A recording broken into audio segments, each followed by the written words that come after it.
at least helping to keep our temperatures down for a lot of spots. We're expecting a few more daily downpours pretty much all the way into the weekend. I think there will be fewer this weekend, but rain will still be around.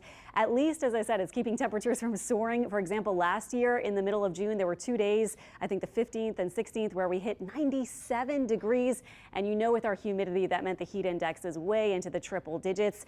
Instead, we get this scene, and what a dramatic look this is from our camera over on the West Bank, where there is right now a pretty heavy little downpour, but it's moving fast. So some of you that I was pointing out at the top of the show that we're getting some rain might already be drying out. You can see it is rather heavy around Belle Chase, and this is moving fast off to the northeast, so we'll soon be out over Lake Bourne. We also have a few spotty showers around Lake Salvador, and then farther north of the lake, a pretty decent bit of some scattered showers moving fast off to the northeast. So again, if you get one of these downpours today, it might not last all that long as it continues skirting off from the southwest to the northeast. Here are our temperatures. Not bad, especially Bay St. Louis at 73 and other spots in the 80s. Our high today likely in the 80s. You may have already hit it, or you might be looking for this afternoon with a drier spell coming up, depending on where those scattered downpours are, to hit it later on this afternoon. Either way, I think we'll be mostly in the 80s, if not in the 70s when you get rain. And then tonight, looking for yet more 70s and our rain chance winding down as we get towards sunset. This is our forecast model showing toward 4 p.m. Still some downpours in the area. 8 p.m. everything's almost wrapped up. Overnight, pretty quiet aside from a stray shower or two. 8 a.m. tomorrow, we're starting off quiet, but likely even in the mornings, we tend to see these kind of gray clouds starting to billow up, and then by lunchtime we're looking at the showers and a few storms. 3 p.m. pretty decent amount of rain out there, and then again tomorrow our model's hinting at maybe an earlier wrap up with the rain, perhaps with our rain chance near about 60-70% both days.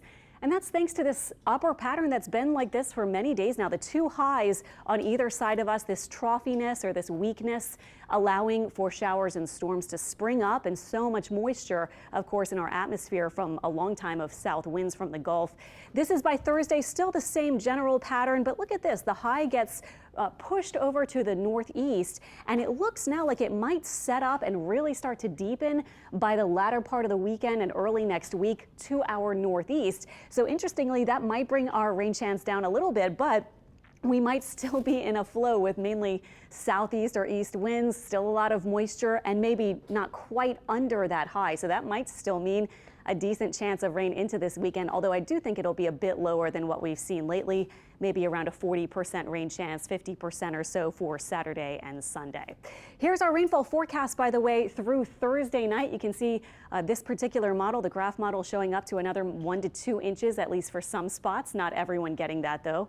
Here is our rainfall so far at different spots around the southeast Louisiana, coastal Mississippi locations, up to about 6 or so inches we've clocked in so far this June.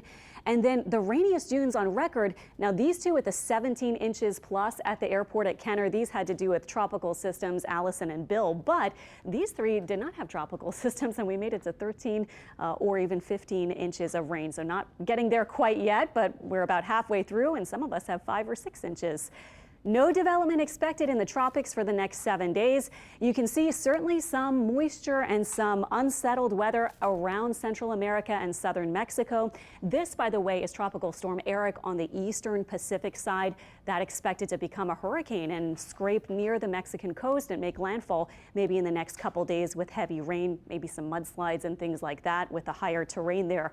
We also have a decent bit of moisture in the Bay of Campeche, but we're not really expecting that to become anything significant. Looks like, if anything, it would be a rainmaker moving into Mexico, and we are certainly not looking for any effects here. 7-day forecast shows the rain chance just continuing 40-50%, as I said, by the weekend into early next week, and those high temperatures may be able to get a little higher by this weekend, lower to middle 90s.